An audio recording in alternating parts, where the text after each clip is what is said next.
નમસ્કાર અમારા દિલથી વાલા પેન્શનર મિત્રો, નિવૃત્ત કર્મચારી મિત્રો, ભાઈઓ તથા બહેનો, સ્વાગત છે આપ સૌનું આપણી આ યુટ્યુબ ચેનલ ભાવેશ મકવાણા ન્યૂઝમાં।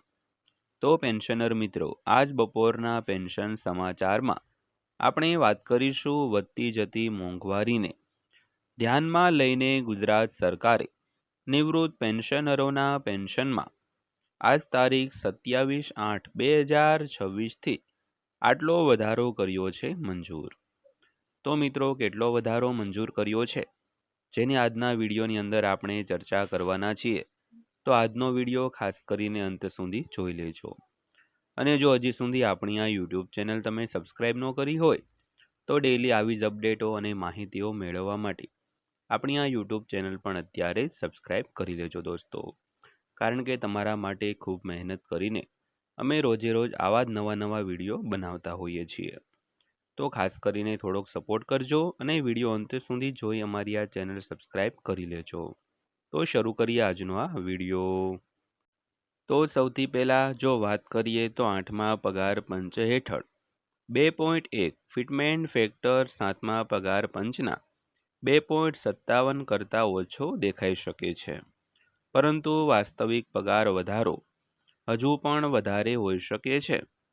તો કર્મચારી મંડળના પ્રતિનિધિ મનજીતસિંહ પટેલ સમજાવે છે કે હાલનો ડીએ ગણતરીમાં કેવી રીતે ફેરફાર કરે છે। તો વિગતવાર વાત કરીએ તો 7મા પગાર પંચમાં 2.57 ફિટમેન્ટ ફેક્ટરનો ઉપયોગ કરવામાં આવ્યો હતો, પરંતુ કર્મચારી સંગઠનના પ્રતિનિધિ કહે છે કે 8મા સીપીસી હેઠળ 2.1 ફિટમેન્ટ ફેક્ટર હજુ પણ મોંઘવારી ભથ્થાને ધ્યાનમાં લેવામાં આવે તો મોટો અસરકારક વધારો આપી શકે છે। તો 8મા પગાર પંચ પર નજર રાખતા કેન્દ્ર સરકારના કર્મચારીઓ સ્વાભાવિક રીતે કોઈપણ પ્રસ્તાવિત ફિટમેન્ટ ફેક્ટરની તુલના 7મા પગાર પંચ હેઠળ ઉપયોગમાં લેવાતા 2.57 ગુણક સાથે કરી શકે છે, પરંતુ ઓલ ઇન્ડિયા એનપીએસ એમ્પ્લોઈઝ ફેડરેશનના પ્રમુખ મનજીતસિંહ પટેલની તાજેતરની ગણતરી મુજબ તે સરખામણી ગેરમાર્ગે દોરનારી હોઈ શકે છે। તો પટેલની દલીલ છે કે ફિટમેન્ટ ફેક્ટરને એકલા ન જોવું જોઈએ। કર્મચારીઓ પહેલેથી જ તેમના હાલના મૂળ પગાર પર મોંઘવારી ભથ્થું મેળવી રહ્યા છે, તેથી પ્રસ્તાવિત સુધારેલા મૂળ પગાર તેમને હાલમાં મળી રહેલા પગાર જેમાં ડીએનો સમાવેશ થાય છે તો વચ્ચે વધુ સુસંગત સરખામણી કરવી જોઈએ દોસ્તો। તો ત્યારબાદ વાત કરીએ તો શા માટે 2.1નો અર્થ તેના દેખાવ કરતાં વધુ હોઈ શકે છે। તો 7મા પગાર પંચે 2.57ના ફિટમેન્ટ ફેક્ટરનો ઉપયોગ કરીને લઘુત્તમ મૂળભૂત પગાર ₹7,000થી વધારીને ₹18,000 કર્યો હતો। તો શરૂઆતમાં તે એક માત્ર નોંધપાત્ર વધારો હતો, જોકે જ્યારે નવું પગાર માળખું રજૂ કરવામાં આવ્યું ત્યારે કર્મચારીઓને પહેલેથી જ તેમના મૂળ પગાર પર ડીએ મળતો હતો। તો તે સમયે ડીએ મૂળ પગારના 125% હતું, તો 7,000ના મૂળ પગાર પર તે 8,750 જેટલું હતું। તો આનો અર્થ એ થયો કે કર્મચારીઓને પહેલેથી જ 15,750 બેઝિક પગાર વત્તા ડીએ મળી રહ્યો હતો, તેથી ₹18,000નો સુધારેલો બેઝિક પગાર કર્મચારીઓને પહેલેથી જ બેઝિક પગાર અને ડીએ તરીકે મળતી રકમ કરતાં ₹2,250નો વધારો દર્શાવે છે। તો પટેલની તાજેતરની ગણતરી 8મા પગાર પંચ પર પણ આ જ તર્ક લાગુ કરે છે।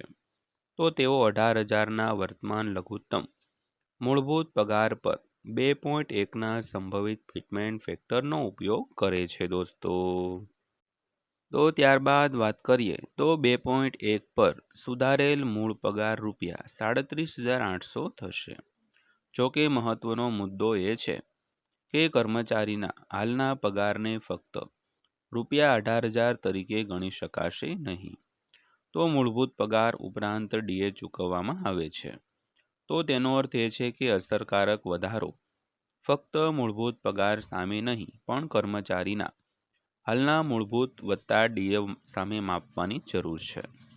તો પટેલની ગણતરી સૂચવે છે કે 2.57 કરતાં ઓછો ફિટમેન્ટ ફેક્ટર હજુ પણ 7મા પગાર પંચ કરતાં નોંધપાત્ર રીતે વધુ અસરકારક વધારો લાવી શકે છે.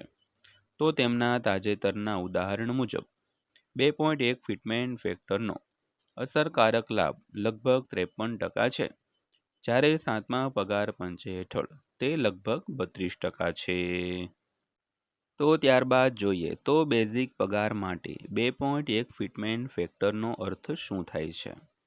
જો 2.1 ફિટમેન્ટ ફેક્ટર આખરે મંજૂર થાય તો 18,000 રૂપિયાનો લઘુત્તમ મૂળભૂત પગાર ₹37,800 થશે. તો આ જ ગુણાકાર પગાર સ્તર 4 પર ₹25,500નો મૂળ પગાર ₹53,550 લેશે.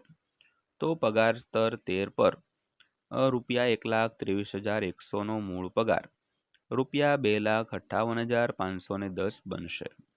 તો 2.1નો આંકડો હજુ સુધી નક્કી થયો નથી. તો 8મું કેન્દ્રીય પગાર પંચ હજુ પણ તેની ભલામણો પર કામ કરી રહ્યું છે અને સરકાર ભલામણો સ્વીકારે પછી જ અંતિમ ફિટમેન્ટ ફેક્ટર જાણી શકાશે દોસ્તો. તો ત્યારબાદ વાત કરીએ તો કર્મચારીઓ માટે મુખ્ય વાત એ છે કે ફક્ત 2.1ની સરખામણી 2.57 સાથે કરવાથી સંપૂર્ણ વાર્તા કહી શકાતી નથી. તો અગાઉના પગાર સુધારાની શરૂઆત મૂળભૂત પગારથી થઈ હતી, જેના પર કર્મચારીઓ પહેલેથી જ ડીએ મેળવતા હતા. તેથી વાસ્તવિક પગાર વધારાનું કદ કર્મચારીઓના હાલના મૂળભૂત પગાર વત્તા ડીએ સાથે સુધારેલા મૂળભૂત પગારની તુલના કેવી રીતે કરે છે તેના પર આધાર રાખે છે. તો પટેલની ગણતરી પરિણામે એક ઉદાહરણ છે કે હેડલાઇન ફિટમેન્ટ ફેક્ટર ઓછો હોવાનો અર્થ આપમેળે ઓછો પગાર વધારો કેમ નથી થતો. જો કે અંતિમ લાભ 8મા પગાર પંચની ભલામણો અને સરકારના નિર્ણય પર આધારિત રહેશે દોસ્તો. તો દોસ્તો આથી આજની માહિતી પસંદ આવી હોય, વિડીયો સારો લાગ્યો હોય તો વિડીયોને એક લાઇક કરજો અને આવી જ માહિતીઓ અને વિડીયો જોવા માટે આપણી આ ચેનલ અત્યારે જ સબસ્ક્રાઈબ કરી લેજો. તો ફરીવાર પાછા મળીશું એક નવા વિડીયો સાથે, નવી માહિતી સાથે. ત્યાં સુધી સૌને જય હિન્દ, વંદે માતરમ.